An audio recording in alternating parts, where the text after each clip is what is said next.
Welcome, everybody. This is the beautiful summary of the show, A Midsummer Night's Dream by William Shakespeare. You know it, you love it, and I'm here to give you the summary, playing all of the roles. This is by Sophia Spawn-Yell. Let's go, bro. This story begins with our first couple, Hermia and Lysander. By the way, they're both very in love, as you can see. But Hermia's father is like, this ain't happening. Because in fact, Hermia's father wants her to marry Demetrius, a man of royalty, a man of money. But you know what? Hermia, she's not having this. She's just so in love with Lysander. And Demetrius is pretty upset about this matter because he is in love with Hermia and he wants to marry her. Now, Hermia and Lysander come up with the bright idea to run away and get married in the woods due to her father's disapproval. Now we've got Hermia's best friend, Helena. Now, Helena, she is overly, madly in love with Demetrius, which we all know. Demetrius loves Hermia, her best friend, which kind of sucks, you know? Hermia and Lysander decide to break the news to Helena and tell her that they are running into the woods and are gonna get married. And Helena is thinking, well, if I tell Demetrius that Hermia is running away, then maybe he'll fall in love with me. This kind of backfires because Demetrius is like, oh my gosh, my love is running away, so I have to chase her and find her. Well, Helena is like, what the heck, man, and has to follow Demetrius. Upon us is a fairy world that can do magical things, as you can see. This is Puck in the pink bandana. Puck is kind of stupid. And that's all. Oberon, the fairy king, tells his assistant Puck to go put love juice on Demetrius's eyes. And Puck is like, you know what? I got this, fam. But once again, is kind of stupid.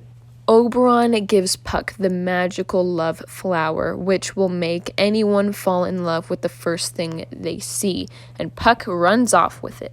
Back to Hermia and Lysander. They are both in the woods, ready to sleep after a long day of traveling. And Lysander keeps trying to, sleep close to Hermia, but she's like, hey, yo, bro, no way. Out of human modesty, we should probably sleep further apart, even though we're about to get married, homie. And he's pretty upset about this, too. So he goes to sleep farther away. Next, Puck comes in and thinks that she has found Demetrius, but no, she found Lysander, and she put the love juice on his eyes like a freaking idiot. After chasing Demetrius around and him rejecting her constantly, Helena finds Lysander on the ground, and she thinks he is dead or wounded, so she tries to wake him up, and when he wakes up, he falls in love with her. And Helena is like, what the frick? And runs away while Lysander chases her. And actually, in the midst of all of this, there's a play being prepared by a small theater company. First, we've got Quince. Quince is the director of this whole play and is pretty proud of herself. Next, we've got Snug, which is actually pretty slow, like in the mind, and is assigned the role of the lion. Next, we've got Snout, which plays the wall and does it pretty well, if I do say so myself. I mean, look at that wall. Next, we've got Flute, which takes passion in being very manly and strong, but is sadly assigned the role of a woman, and he's pretty upset about that. Next is Bottom. He plays the lead in this play, and everybody is just in love with him. He is the best actor in the show, and Quince is actually pretty tired of him because he's constantly taking over her rehearsals and stuff. Back to Hermia. She wakes up and her love Lysander is not there anymore because he ran off with Helena. She is terrified. She is scared. After Oberon found out that Puck put the love juice on the wrong person's eyes, he was very disappointed with Puck and just angry. After Puck was told about how she messed up everything. She went off to go find Demetrius and try to fix this mess. Puck eventually found Demetrius, put the love juice on his eyes, but when he woke up, the first thing he saw was Helena in the woods arguing with Lysander. So what does he do? He falls in love with her, which was what Oberon wanted, except Lysander is still in love with Helena. So now both guys are in love with Helena. Helena in this situation is just very confused, and she thinks both of these men are mocking her and are pulling a big prank and joke on her. She's very upset with this, as you can see. Now, Hermia walks in, and she's just very upset because Lysander left her in the middle of the woods alone, and she finally found him again, just all over Helena. She sees that these two men are both just obsessed with her, and she's just very angry. Now, Helena thinks that now Hermia is in this joke as well. They're all three pulling a prank on her, and she's just very upset, while Hermia is as well. Now, what happens next is not surprising. Demetrius, Lysander, Helena, and Hermia all just fight each other. Also, Puck accidentally turned Bottom, remember, the lead in the play, into a donkey.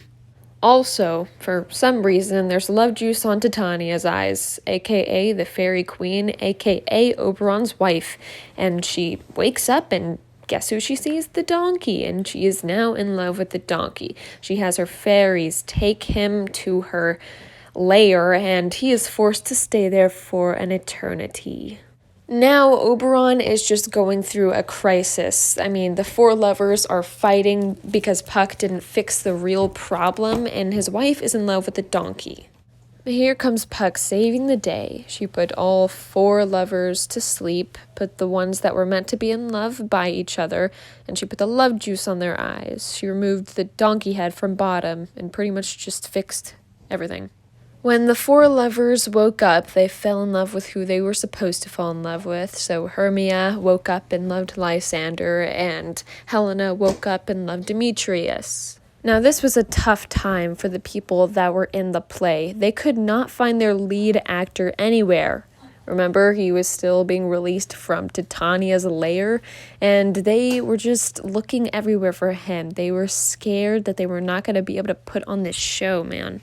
And then Snug comes in and tells everyone that they don't think they'll be able to perform the show, and just everyone is just so upset because they wanted to perform this show so much. And here comes Bottom. He's safe and sound. He's no longer a donkey, and everyone is just so excited that their lead role is finally back. And then he reveals the news that they are going to be able to perform in front of the married couples, and everyone is just so excited. And then at the very end, the play gets to go on and they perform in front of the married couple, and it's just awesome. And at the very, very end, Puck talks about how awesome things have been and how she fixes everything in the end and will be there to fix your problems.